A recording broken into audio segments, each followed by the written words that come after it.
Welcome to April's Garage. Tyler feels betrayed by his daddy. That's right, Daddy Doug. Daddy Doug DeMuro, yeah. Was talking about him on the Iced Coffee Hour. Great podcast, by the way. Yeah, it is a really good podcast. He talks to a lot of people, Graham Stephan.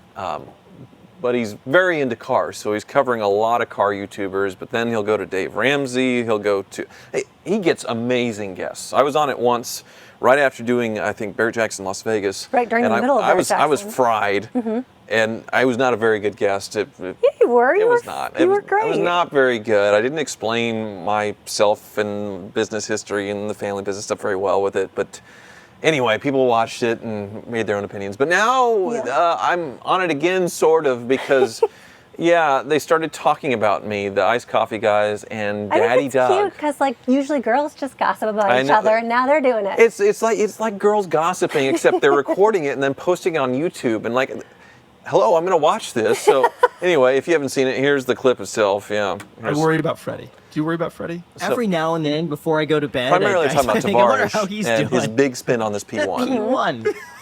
How much is that costing him? But you know what? I mean, he's doing fine.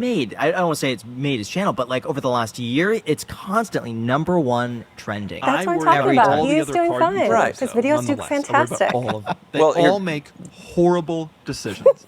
You need to go visit all of them and teach them how to do things correctly. But you know what? Ed Bolian, I have to say, is so meticulous. Oh, he's so about responsible. Hoovie genuinely loves everything he's doing and would be doing it regardless. So, he's the exception. But it's not. But at least he's making money, right? He calls me in the spring every year, and he's like, "The taxes are going to be due next month. I gotta sell some cars." That's the level he's operating at. This happens every year. I'm not screwing with you.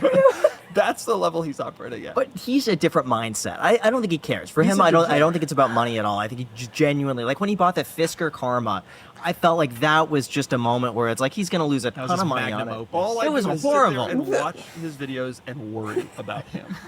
And that's true of all of them. But Tavares. Yeah, so you can go watch the entire clip, the entire podcast if you want. But so Freddie's doing fine. Freddie gets sponsors for his videos. Right. And he makes a lot of money on the videos when they get a million views. I get that he only posts once a month. Doug mentions in the video, he doesn't post enough. But the videos do really well when he posts. He has a plan. Right. It's been a big wait figuring out. I know my opinion doesn't matter, but I don't care that he's going to finish it. He's so authentic and real, and the passion's there, and that's what makes you love him and want to watch his videos, and that's why he does so well. Well, so the smart thing probably would have been to, figure everything out as far as the parts and all that stuff. This is a McLaren P1. Nobody's ever done this before. Right. So you can't just sit on the car for 6 months and then start posting videos. So yes, you can, and it's amazing. So the wiring harness and figure out the engine and getting rid of the hybrid stuff. We're seeing his process over now years as he tries to figure it out. Do you know? And he's making his mortgage payments. He's making his car payments. He's fine. Ed Bolian, of course. Well, I'm in my index fund. I paid off my house and I buy this Bugatti. Ed thinks ahead a little bit more than I feel like you and Tavares. You're kind of more impulsive. Yes, Ed has done well. Right. He has not had any personal setbacks. True. Which was a big obstacle for me. But with me, there was the big setback with that. And then I decided to buy this. So when it comes to me not paying my taxes until it's all too late. Your taxes. I pay my taxes. But here's how it's worked in years past. Right. So when you're self-employed and you're making money from YouTube does not take the taxes out like a paycheck. You just get all of the rev share from YouTube. Your sponsors, it's the same. You're like a business. So then you figure out how much income you had. You guess. Right. And then you pay every quarter what you think you paid. So every year, starting since 2016, my YouTube channel has done much better every single year. So my estimates have been low. And then we calculate it all in January, February, about now, and realized your voice just cracked I was way off, and I owe the government a lot more than I thought. Oh crap! Well, thankfully, I have all these liquid assets right here that I can sell and do it. In the meantime, I've had all these cars. I've had my fun with them. I can sell them when I need to sell them. Right. So, why is this seems like such a reckless, terrible strategy? I don't understand. He has mentioned paying his taxes this past month probably 17 times and how it's going to be a thing. Well, so here's the problem with this year. So this year, I was not able to put away for taxes like I was supposed to because of the home renovations. I thought the house was, I was told the house was going to be about $300,000. And in my head, I thought, okay, $400,000, add 30% to, counter all the extras. It ended up being 600 grand in the renovations there. The building was more or less in budget, but all in a year, I have written $1 million in checks on this whole property. Not buying. I'm talking about this is afterwards, like what I've done, and just me writing checks, and that completely wiped me out. So I know you're probably thinking, well, why did he buy a Bugatti? Well, I'll go into it in a Hoovie's Garage video, but it's for tax advantages. I did not write a check for anything for that Bugatti. I traded in 2 cars, and got the Bugatti. It was a sign and drive lease for the Bugatti. And if I had just sold the Countach outright, I would have had a massive, massive tax bill on the gains because I got that car. It was like the best car deal of my life. The car was $125,000 and it sold for $600,000. So I would have had to pay a gain on that income, and it would just make things worse. Right. So I already pay over 50% of my income to taxes at this point. Well, I think you the real counter question, the sales tax, you counter it for the cars, you counter the property taxes, and then of course income taxes is darn near 40%. So the real question is, are you going to be calling Doug around springtime to I already unload texted some him. You did not, did you? I already texted Stop him. it. Yeah. So here's the thing. So because of that, this is a really rough one again for me. So I'm gonna have to sell myself on the streets and all that stuff. But the strategy in the past, like him making fun of me and like saying he's worried about me and all that stuff, but why not have the money in cars until you need it to pay taxes? The cars you can sell, and if you need to sell them in a hurry, you sell them no reserve somewhere, like on Cars and Bids or whatever. You get the check, you pay the taxes. Like, what is so reckless and worrisome about this strategy? Financial gurus or whatever, as opposed to having it in the stock market or having it like you're supposed to have cash in the bank. That's not doing anything for you. It's not making videos for me having cash in the bank or whatever. No, a valid point. Completely understandable. Yeah, Dad. You never know where the market's going to go on cars, though. Could never know what's going to happen. Yeah. So, Doug's not really in a glass house, though. I can't throw bricks at him. Yeah, because he obviously leveraged his YouTube fame into Cars and Bids that has taken off and is now an auction house more than a YouTuber, even though he does put out a bunch of YouTube videos. But he's been very, very lucky that his format doesn't cost him any money. I don't know if I'd say lucky. He works really, really hard. He was lucky. It's both. It's both. He works very hard, but he's also very lucky that the format that he chose that took off doesn't cost him any money because he can stand there and go this and do a review on somebody else's car. And not have to have the cars himself and not have to rebuild them himself. Is he like a mechanic? Like, does he wrench?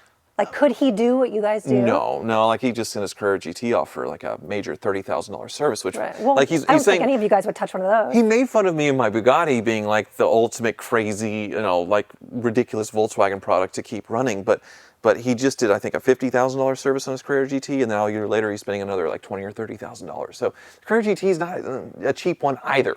And I think if I try really hard, the Bugatti can be reasonable. I'm like fingers crossed, knocking on all the wood in the world, but. He busts my balls a lot. He does. That's what he does, but he wants the best for you. You can feel the love. You can hear it in his voice. The other thing is, I got a sugar mama. That's true. You do. So I have someone that can bail me out if I get. She's already done it. So. I mean, you see where I'm coming from because before this, you did a full gut rehab on your house in Chicago. Sure. Yeah. And I think you had to like stop a few times when money ran out or whatever. Right. I did stop. I did pinch pennies. Didn't go to fancy places. Didn't buy any name brand stuff, and just saved a lot of money and try to pay for it out of pocket the entire time. I didn't take out a loan or anything, and it gets to be a lot. I'd never done it before. You told me, you warned me about this house. Like this is going to be a very stressful, not easy thing, and not to fight about it and all that stuff. And he was like, "Oh no, it'll be fine. I know the builders and all that stuff." And the contractor, not to blame him. I get that you guys probably, well, you're a contractor, you need to go after him.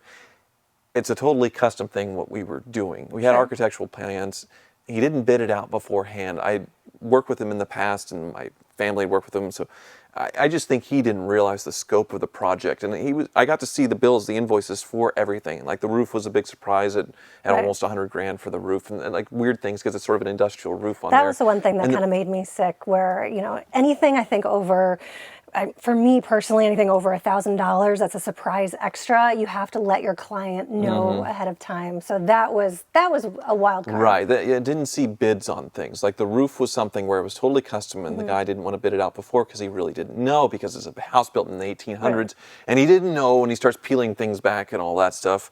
And Jake is sitting here about to faint because he's in the same boat with his old house and peeling the onion of issues back as he does a renovation. So are you upset with Doug? How are you feeling? No, I mean, it's just he's worried about me, and he makes fun of me in the sweetest, nicest way possible. Not really. He's talking about, but he loves you. He does. It's real love. Obviously, I wish I'd done things differently. As far as the house and the building, and doing it all at once, especially after getting completely. Starting over as far as financially myself, and then buying this property, and then doing all this. It was a lot to take on all at once. And if, in hindsight, I would have spaced it out, and maybe we done the building first, have this all done, and we lived in the house for a year or two and really figured out what we want to do. Really careful, really meticulous, rather than just going full charge that into all this. That does not work in your world. You are the most impulsive person, and you're like, let's go. I want to buy this car. Maybe it's not a good car, but we're going to go and we're going to do it. And you're go. I mean, somewhat. And it's been a fun journey the entire time, I do have to say. So it is time probably for me to mellow and chill a little bit, although I did just buy a car yesterday. Seems like every day that's happening. Thanks so much for watching. Did I just buy one car this week? You were upset that you didn't buy that Land Oh, Rover. right.